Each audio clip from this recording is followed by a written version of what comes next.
So good morning sir, good morning classmate. We are the group 3 and today we're going to discuss is the 3 topics, which is the bill settlement, thank you in bidding goodbye to the guest, and last but not the least is the on how to handle the intoxicated guest. So without further ado, let's start our discussion. So the first topic that we will going to discuss is the bill settlement. So bills are settled either manually or electronically when the point of sale or the POS is being used. In a manual method, the cashier secures a copy of the order slip and insert in an order slip rack or a clipboard corresponding to the applicable table number. Once advised by the waiter to close the check, the order slip is pulled out and the cashier shall check the completeness of the information and then sign it to signify that it was verified.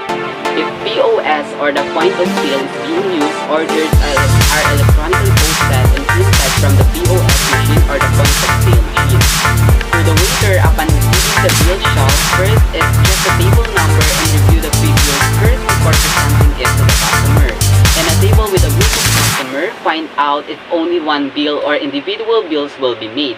To avoid guest complaints, thoroughly verify all entries in the bill before presenting them to the guest. Any correction must be authorized and signed by the supervisor. And the second one, after verifying the accuracy of the figures in order slip, present the bill in a bill folder with the amount face down. Then give the bill to the host or to the gentleman if the host is not known. And the third one is cash is being received from the money in front of the host. Mention the amount as, "Sir, I received 1,000 pesos," or "Excuse me, sir, I received 1,000 pesos." So the fourth one is the cashier, upon receipt the cash, shall count the money in view of the waiter, indicate the amount received as settlement of the bill received, attach the first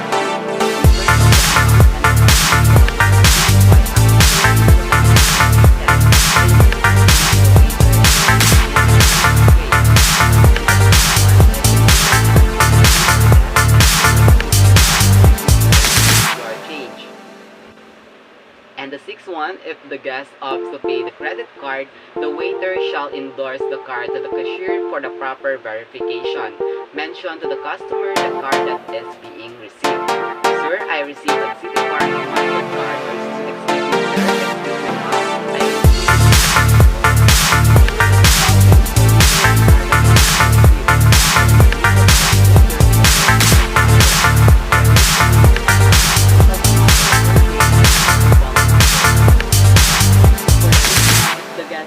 Privilege, check the status of his account before allowing him to sign. If his signing privilege is suspended, the manager must discreetly talk to the guest in private. Critical issues like suspended cards or signing privilege should be handled only by the supervisor, who will also consult the manager.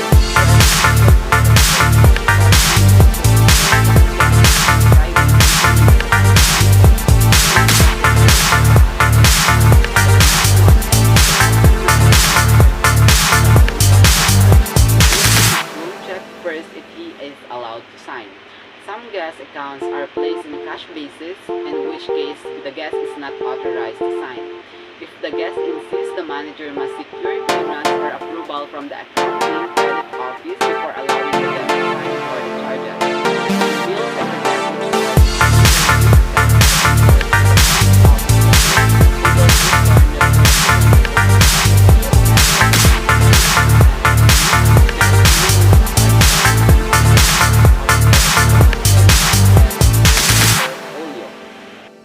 check if the coupon is valid or not expired.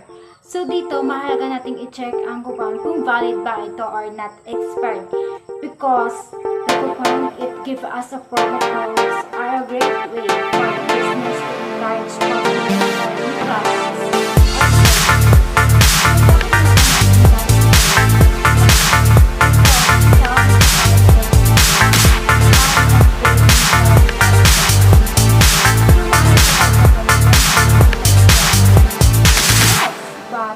Sometimes. It depends on the store and type of coupon and the cashier. Check what changes are applicable for the voucher. So dito, ano nga ba ang pagbabago o nangyayari sa tuwing gumagamit tayo ng voucher? So ito ang go-over ng discount strategy.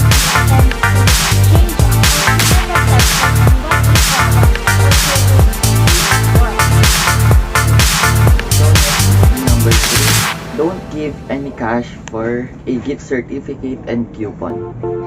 So next is number 4. If the coupon amount doesn't cover the total food bills, then collect the balance amount by the method of payment.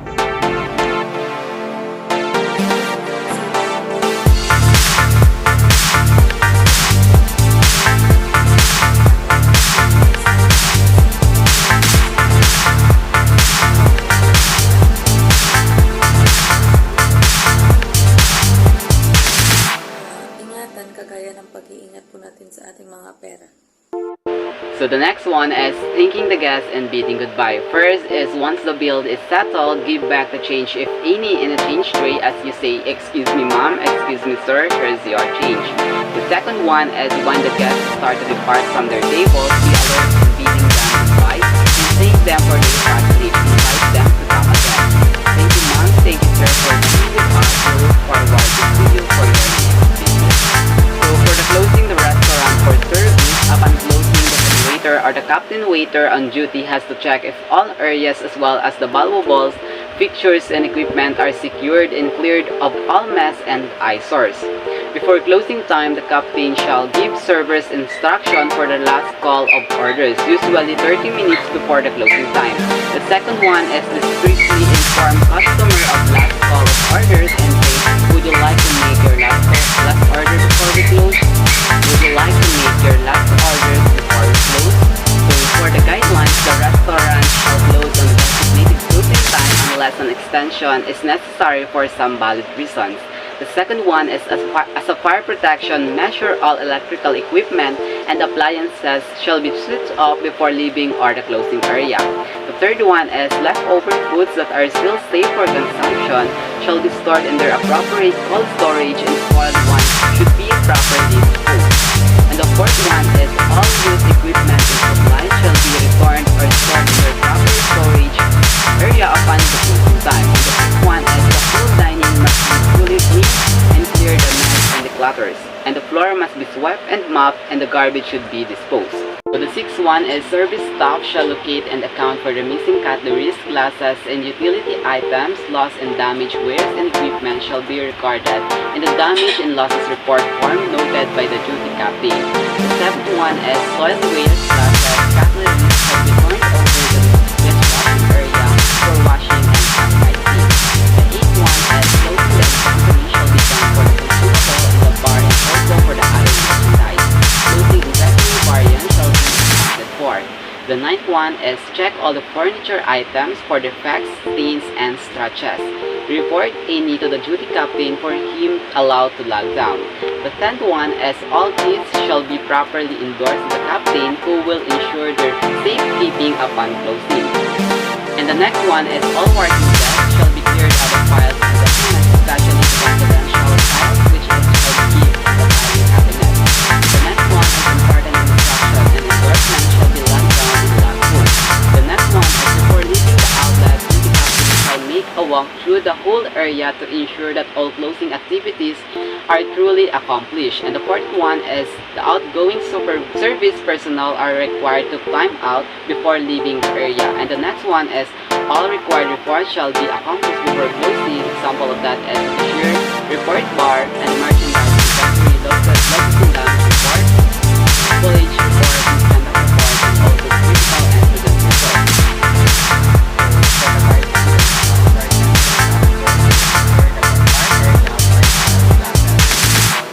Items.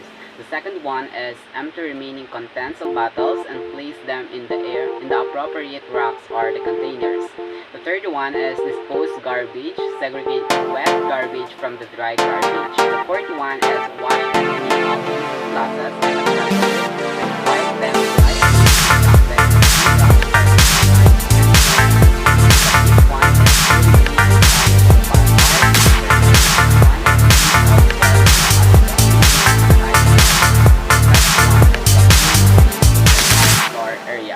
and the eighth one is check for the losses, breakages, strips, and the other damage to the equipment and write them down in the inventory report as well as the breakages, damages report to be submitted to the duty captain. Arrange for the replacements. The ninth one is clean the coffee area or area, wipe off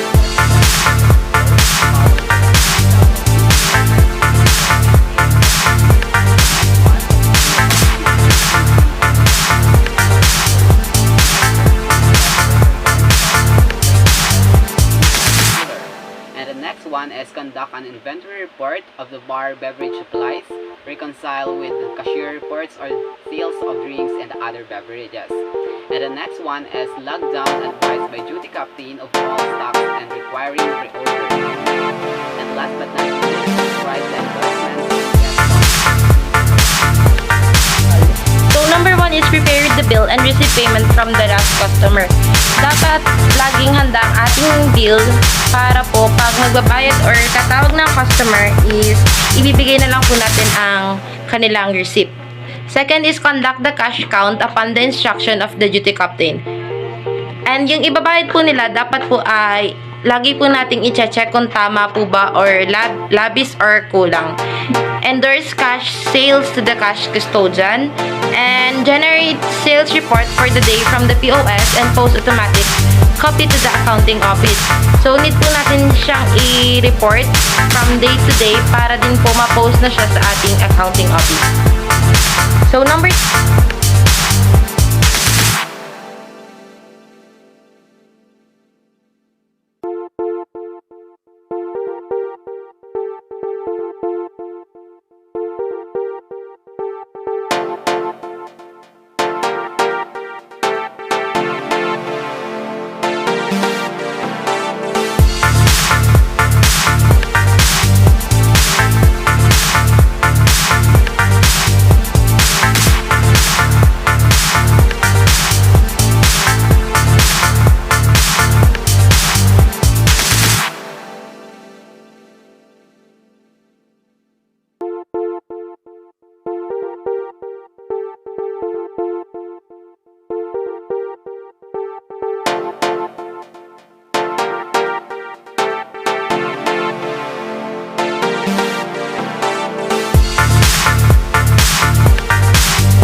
Ilalagay ito sa inventory.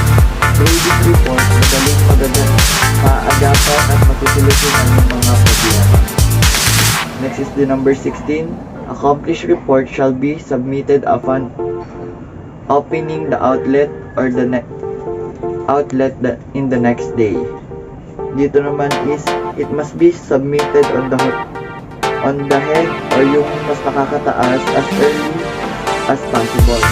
It includes the inventory, the reports, losses, and damage reports like that.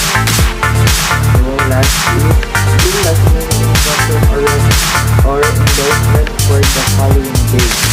Dito naman is this may be a brief instruction but it is important since nagkakaroon ng advanced knowledge ang mga employees or staff na dapat nilang ma-execute during the following day. Number 2. Talk to him calmly, expressing your concern. Slow down the service of alcoholic drinks or completely stop serving liquor if you are convinced that he is heavily drunk. More so if he will be driving his car, offer to get him a cab or taxis to bring him home rather than If the terminal gives an approval but does not print the bank sales slip, imprint a matching bank change slip. The validate the same in the bills, but not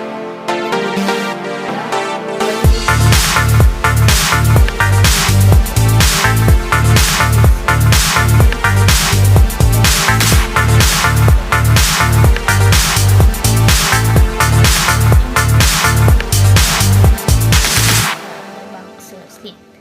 1 is name of card holder and credit card number.